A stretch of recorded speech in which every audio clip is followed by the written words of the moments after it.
अस्सलाम वालेकुम। आज हम ग्रेड 10 का थर्ड टॉपिक देखेंगे। जो फर्स्ट 2 टॉपिक है वो मैंने टिकटॉक पे अपलोड कर दी हैं, तो अगर आपको वो देखने हैं तो आप वहाँ देख सकते हैं। अब हम थर्ड टॉपिक स्टार्ट करते हैं। टॉपिक नेम है इम्पॉर्टेंस ऑफ इक्विलिब्रियम कांस्टेंट। ठीक है, अब ये जो इम्पॉर्टेंस है इक्विलिब्रियम कांस्टेंट की, इसमें 2 पार्ट हैं। फर्स्ट वाला है predicting the direction of reaction and the second one है एक्सटेंट ऑफ रिएक्शन आपने फाइंड करना है। तो अभी आप आज सिर्फ देखेंगे कि predicting the direction of reaction में क्या है। इसका मतलब क्या है कि आप डायरेक्शन ऑफ रिएक्शन कैसे प्रिडिक्ट कर सकते हैं एक इक्वेशन से। मींस रिएक्शन की डायरेक्शन फॉरवर्ड है, रिवर्स है या इक्विलिब्रियम में है, वो आप कैसे देख सकते हैं। क्लियर? तो सबसे पहले देखें यहाँ पे क्या लिखा हुआ है, direction of a reaction at a particular movement. मतलब आप बात किसकी कर रहे हैं, खास टाइम की बात कर रहे हैं। Particular movement can be predicted by inserting the concentration of the reactants and product at a particular moment in the equilibrium expression।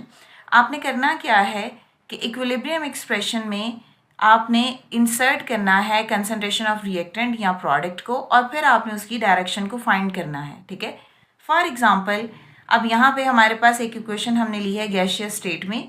तो हाइड्रोजन है, आयोडीन है, और इसका बनता क्या है, हाइड्रोजन आयोडाइड। ठीक है, इसकी कैलकुलेटेड वैल्यू हमें बताई गई है कि जो Kc की वैल्यू है वो क्या है, 57.0 है, और टेम्परेचर इसका क्या है, 700 केल्विन, नॉट सेल्सियस। हाइड्रोजन है, आयोडीन है, हाइड्रोजन आयोडाइड बनेगा, और इसकी Kc की वैल्यू हमने लिखी 57 और टेम्परेचर इसका क्या है, 700। ठीक है, नेक्स्ट आपने क्या करना है, आपने इस रिएक्शन मिक्सचर से सैंपल लेना है, और सैंपल लेने के बाद आपने हाइड्रोजन की, आयोडीन की और हाइड्रोजन आयोडाइड की वैल्यूज़ निकालनी है। ठीक है, सपोज कर लिया हमने कि यहाँ पे जो हाइड्रोजन की वैल्यू है वो आई है 0.10 मोल पर डी एम क्यूब। ठीक है, तो आपने सपोज कर लिया। इसी तरह आयोडीन की वैल्यू है हमारे पास 0.2 मोल पर डी एम क्यूब। क्लियर? ठीक है, इसी तरह हमारे पास हाइड्रोजन आयोडाइड की वैल्यू है, और वो वैल्यू कितनी है, 0.40 मोल पर डी एम क्यूब। याद रखें ये तो Kc इक्विलिब्रियम कांस्टेंट पे है ना, ये वाली वैल्यू। आपने ये वाली जो वैल्यू है वो किसी भी टाइम पे ले लेनी है, नॉट एट इक्विलिब्रियम। तो ये फिक्स नहीं है कि आपने रिएक्शन पूरा होगा तभी वैल्यू निकालनी है। ठीक है, तो यहाँ पे T का मतलब क्या होगा, एट एनी टाइम। आप किसी भी टाइम पे उसकी जो है वो वैल्यू निकाल लोगे। आई होप कि आपको यहाँ पे समझ आ गई होगी। ठीक है, अब हमने क्या करना है, इन वैल्यूज़ को यूज़ करके हमने QC निकालना है। QC का मतलब क्या होता है, रिएक्शन कोशेंट।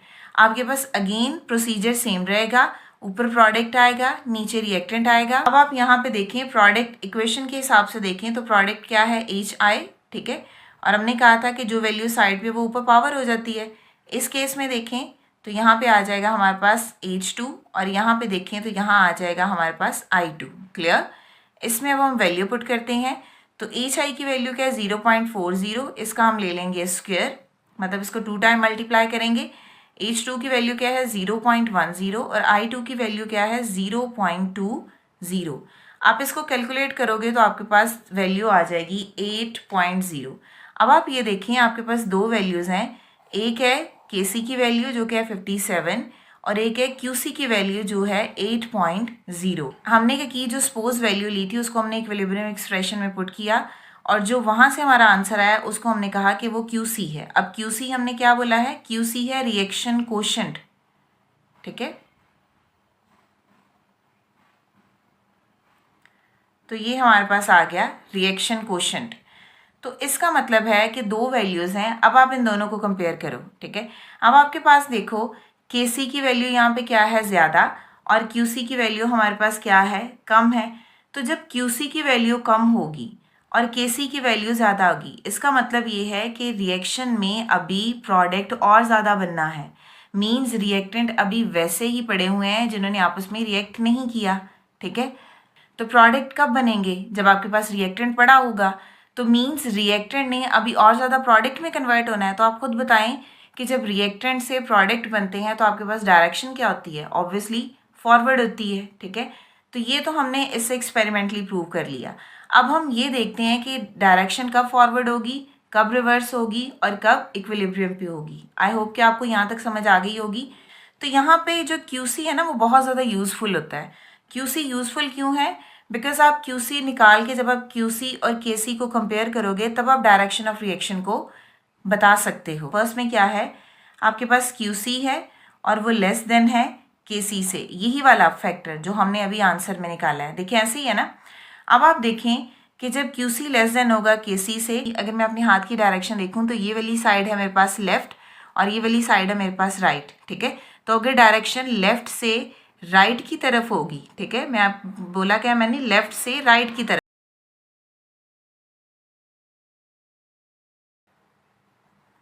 राइट होगी, ठीक है। अगर डायरेक्शन आपके पास लेफ्ट टू राइट है तो आप देखें लेफ्ट में ये क्या है, रिएक्टेंट, और राइट में ये क्या है, प्रोडक्ट।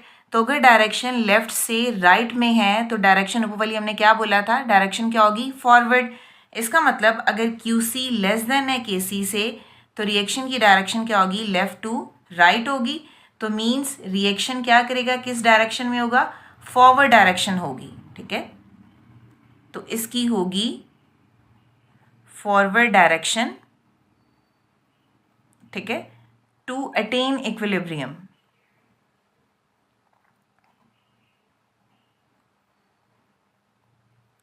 क्लियर, आई होप कि आपको समझ आ गई होगी। लेफ्ट पे क्या होते हैं हमारे पास रिएक्टेंट्स और राइट पे क्या होंगे, प्रोडक्ट। तो देखें जब रिएक्टेंट प्रोडक्ट में कन्वर्ट हो रहा है तो डायरेक्शन क्या होगी, फॉरवर्ड। क्लियर। अब आप सेकंड पॉइंट देखो, सेकंड पॉइंट में क्या होगा, इससे ऑपोजिट कर दो, QC अगर बड़ा होगा KC से, ठीक है। अच्छा एक चीज़ याद रखें, ये जो साइन होते हैं ना, ये जो ओपन इसका हिस्सा है जिसकी तरफ होता है वो हमेशा वो चीज़ बड़ी होती है, ठीक है। अब QC बड़ा है तो ऑब्वियसली बात है उससे ऑपोजिट होगा। ऊपर वाली डायरेक्शन क्या थी, लेफ्ट टू राइट। अब नीचे वाली डायरेक्शन क्या होगी, ऑब्वियसली राइट टू लेफ्ट। तो राइट में फॉर एग्जाम्पल क्या है हमारे पास, प्रोडक्ट्स, और लेफ्ट में क्या है हमारे पास, रिएक्टेंट्स। अब आप खुद बताएं कि जब आपकी डायरेक्शन प्रोडक्ट से रिएक्टेंट की तरफ होगी इसका मतलब है प्रोडक्ट ज़्यादा बन गए हैं, प्रोडक्ट ने वापस किसकी तरफ जाना है, रिएक्टेंट्स की तरफ जाना है, मतलब ब्रेक डाउन होना है। तो ऑब्वियसली डायरेक्शन क्या होगी, बैकवर्ड आएगी। और इस तरह इसका मतलब है कि डायरेक्शन हमारे पास होगी रिवर्स, और रिवर्स डायरेक्शन है कब होगी, reverse direction to attain equilibrium.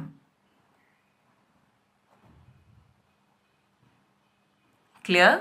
अब है थर्ड पॉइंट। तो थर्ड तो एग्जैक्टली सेम होगा। थर्ड में क्या होगा कि जब आपके पास QC की वैल्यू KC के इक्वल होगी, ठीक है, यानी रिएक्शन कोशेंट और इक्विलिब्रियम कांस्टेंट बराबर होंगे। इसमें क्या होगा, जो फॉरवर्ड है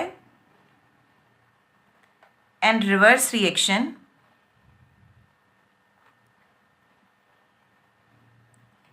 टेक प्लेस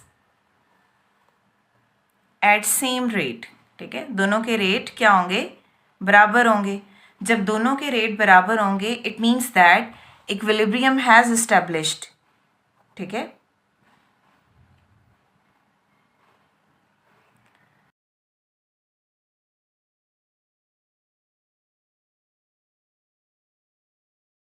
ये हमने 10th क्लास का इस टॉपिक देखा था।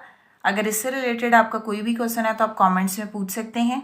अच्छा कुछ स्टूडेंट जो हैं वो टिकटॉक पे ये टॉपिक जो है वो देख रहे होते हैं। प्रॉब्लम ये है कि अब ये एक्सप्लेनेशन आगे आ गई है तो टिकटॉक पर शॉर्ट कंटेंट होता है, शॉर्ट वीडियोस होती हैं, इतना डिटेल में नहीं समझाया जाता। तो अगर जितने भी 10th के स्टूडेंट्स हैं जिनकी ओल्ड बुक है वो आप यूट्यूब चैनल पर इन लेक्चर्स को देख सकते हैं। क्लियर, आई होप कि आपको समझ आ गई होगी। नेक्स्ट वीडियो तक के लिए अल्लाह हाफिज़।